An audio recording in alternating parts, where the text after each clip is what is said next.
7,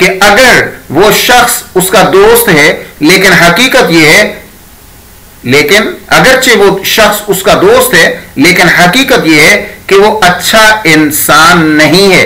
اس طرح شاعر نے اپنی داخلی کشمکش اور دوست کی خامیوں کو ظاہر کیا ہے۔ شعر کا مرکزی خیال۔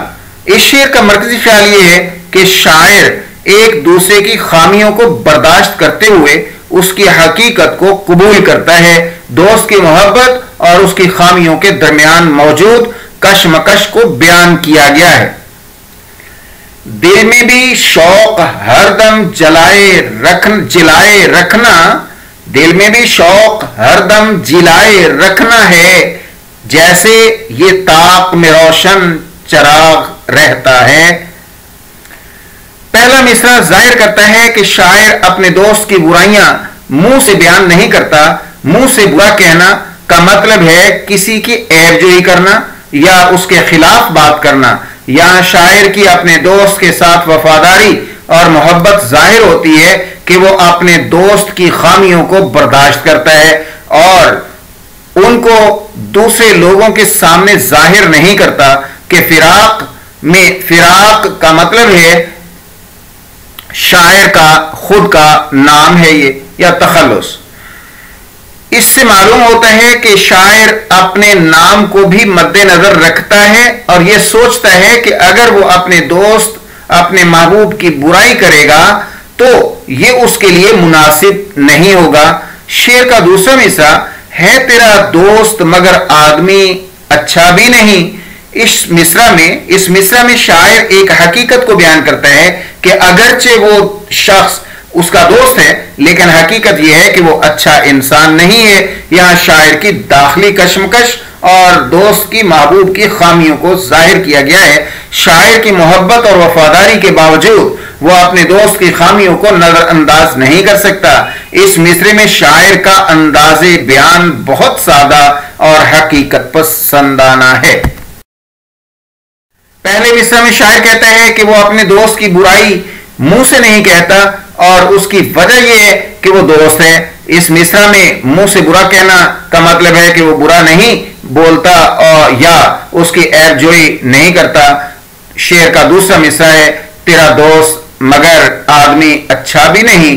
دوسرے مصرع میں شاعر ایک حقیقت کو بیان کرتا ہے کہ اگرچہ وہ شخص اس کا دوست ہے اس کا محبوب ہے لیکن حقیقت یہ ہے کہ وہ اچھا انسان نہیں ہے۔ اس طرح شاعر نے اپنی داخلی کشمکش اور دوست کی خامیوں کو ظاہر کیا ہے۔ اس شعر کا مرکزی خیال یہ ہے کہ شاعر ایک دوست کی خامیوں کو برداشت کرتے ہوئے اس کی حقیقت کو قبول کرتا ہے۔ دوست کی محبت اور اس کی خامیوں کے درمیان موجود کشمکش کو بیان کیا گیا ہے۔ آتے ہیں غم روز بروز آتشیں رہتے ہیں دل میں بھی غم دل کے قریب۔ اس شعر میں شاعر نے اپنے دل کی کیفیت اور غم کی شدت کو بیان کیا ہے۔ غم روز بروز آتشیں کا مطلب ہے کہ غم دن بدن زیادہ شدید ہوتا جا رہا ہے۔ آتشیں آگ کی مانند۔ یہاں شاعر کی داخلی کیفیت اور غم کی شدت کو ظاہر کیا گیا ہے۔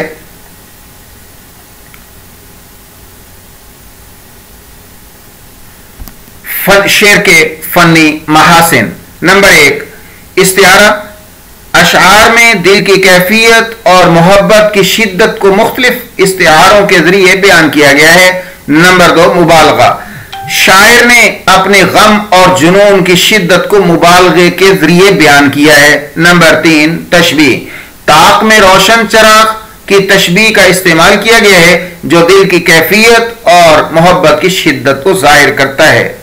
عزیز طلبہ و طالبات، 9ویں 10ویں 11ویں اور 12ویں جماعت کی اردو اور اس کی گرامر کی بہترین تیاری کے لیے دیکھتے رہیے اردو پروفیسر یوٹیوب چینل اور آن لائن نوٹس منگوانے کے لیے رابطہ کیجیے۔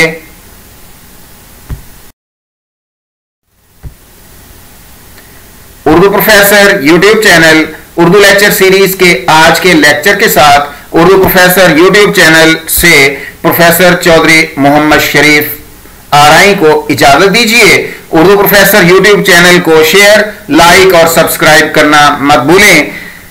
گھنٹی کے نشان کو بھی ضرور دبائیں تاکہ ہر نئے لیکچر سے آپ کو آگاہی ملتی رہے۔ شکریہ، اللہ حافظ۔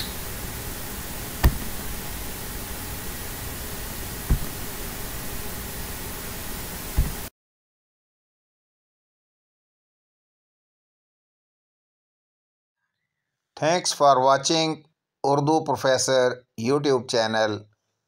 Thank you.